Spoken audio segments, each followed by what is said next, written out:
berkat perjuangan kita untuk mengenalkan, untuk mensosialisasikan ke masyarakat, akhirnya yang awalnya masyarakat Jogja itu tersandung budaya makan jamur sangat rendah, artinya ketika mengetahui bahwa jamur itu bermanfaat, ya apalagi bermanfaat bagi kesehatan, ya akhirnya bisa diterima oleh masyarakat. Apa sih manfaat jamur ini, Mas Sumedi? Manfaat dari kajian ilmiah ternyata banyak sekali. Masing-masing jamur punya kemanfaatan yang berbeda-beda. Oh gitu. Iya. Untuk kesehatan tubuh, kekuatan, seperti vitamin, begitu? Iya. Hanya memang sementara ini memang orang mengenal bahwa jamur itu produk yang identik dengan sayuran ya. Sayuran yang sehat, sayuran yang ramah lingkungan, bebas pestisida, ya, bahkan bermanfaat untuk kesehatan. Tapi sebenarnya memiliki banyak sekali manfaat-manfaat yang lain. Oke. Dan lebih dalam membahas mengenai masalah jamur ini akan kita bahas sebentar lagi. Pastikan Anda tidak kemana-mana, tetap bersama kami tentunya di Entrepreneurship, wirausaha untuk masa depan yang lebih baik.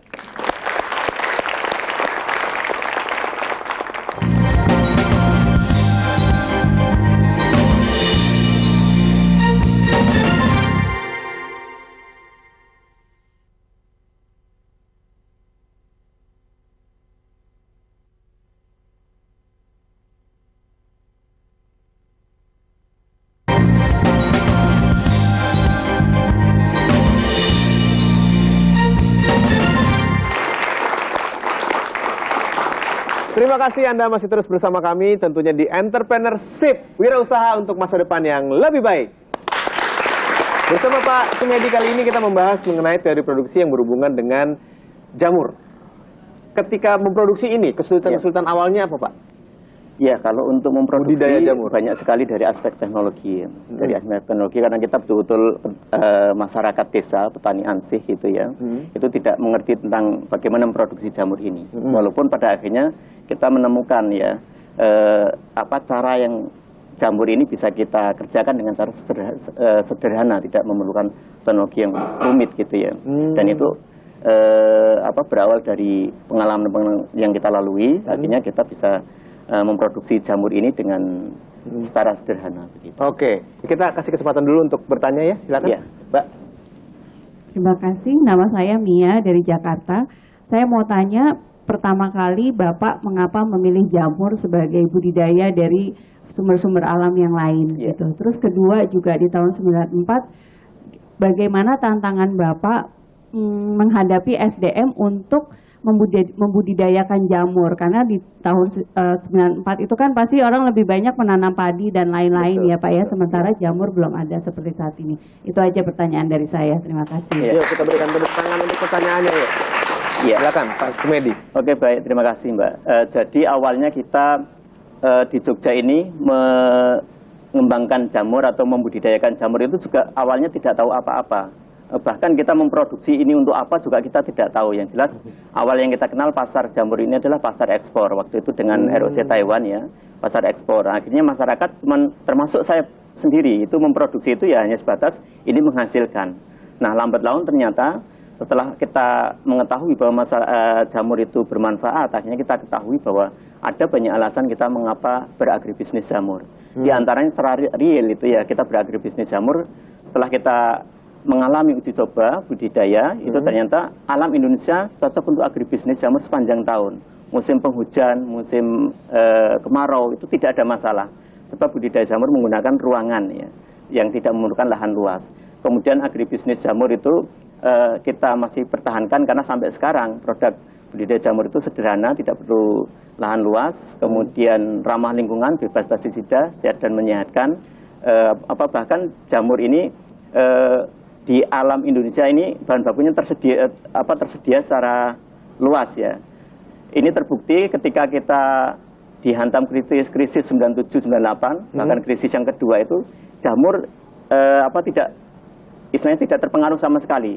Bahkan harga jamur semakin melonjak, bahkan pada tataran yang mungkin secara nalar masyarakat Jogja, harga jamur sudah di atas harga telur dan harga daging gitu. Akan tetapi jamur tetap diburu karena seiring masyarakat sudah paham akan manfaat jamur itu sendiri. Oh, jadi sangat menguntungkan sekarang ya Pak? Sangat menguntungkan sampai sekarang? Sampai sekarang. Bahkan kalau mungkin Mbaknya bisa lihat Jogja dalam angka, itu jamur menduduki prioritas urutan pertama dalam kaitan pengembangan agribisnis jamur di Jogja. Begitu. Oh gitu sekarang. Ya, kita berikan tepuk tangan untuk kesempatannya. Mas Wahyu mungkin bisa kasih komentar mengenai ini. Yang awalnya tidak diragukan, ya, tidak mengenal apa-apa, sampai sekarang bisa menjadi nomor 1. Silahkan. Iya, ya tentu ini sebuah prestasi dari yang tadinya tidak ada sekarang menjamur di mana-mana. Betul. Ya, nama juga jamur ya. Iya, Jamurnya menjamur. Itu juga nggak lepas dari kaitannya sama manajemen produksinya itu sendiri. Jadi nggak mungkin kan digarap sendiri juga, Pak. Pasti ada SDM, pasti ada modal yang kita mitrakan juga. Iya, ada kemitraan mungkin dari lembaga-lembaga seperti LIPI dan sebagainya mungkin pernah ini ya Pak ya, seperti itu. LIPI, kemudian dari perguruan tinggi juga banyak yang berarti banyak mendapatkan masukan juga dari pemerintah, dari lembaga-lembaga independen gitu juga, Pak? Betul sekali. Kalau awalnya dulu tidak banyak petani yang membudidayakan jamur, sekarang banyak? Sudah rata-rata mengenal jamur di Jogja ini. Berarti persaingan semakin ketat, terus bagaimana Pak Sumedi melihatnya? Ya, untuk kita melihat ini memang sementara ini kita belum melihat bahwa sesama pembudidaya jamur itu saya bersaing ya. Akan tetapi masih kita lihat pada batasan bahwa mereka ini mitra kita. Mengapa demikian? Karena kebutuhan akan jamur oleh konsumen itu masih cukup luas, masih banyak, diperlukan stok yang banyak, sehingga kita masih memerlukan mitra-mitra yang dalam negeri atau untuk luar negeri. Sementara untuk domestik lokal Indonesia masih kurang-kurang itu. Produknya diapain aja sih Pak sebenarnya? Dijadikan teh gitu ya, seperti itu? Iya. Ini seperti jamu gitu ya? Iya. Jadi jamur selama ini masih banyak dikenal sebagai produk sayuran ya. Iya. Belum sampai masuk pada industri olahan.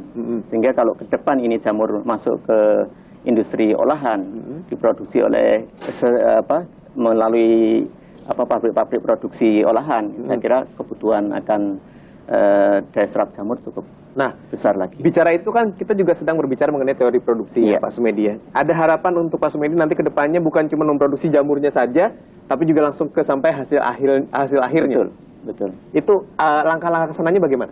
Ya, kita di Jogja istilahnya berupaya dengan teman-teman untuk bersama-sama lah, sesuai dengan jamur ya. Jamur itu kalau kita lihat itu tumbuhnya bersamaan. Bersamaan mereka berbagi oksigen, berbagi cahaya. Sehingga dalam pengembangannya kalau bisa kita secara bersama-sama jangan sampai terjadi pengembang jamur itu saling sikut-sikutan ya. Sehingga diperlukanlah suatu kebersamaan terhadap pengembangan jamur ke depan ini. Kalau kesulitan-kesulitan yang sempat dialami sekarang apakah cukup berarti dan bagaimana menyelesaikannya? Cukup berarti, cukup banyak juga masalah yang kita hadapi, utamanya sejak letusan Merapi 2010.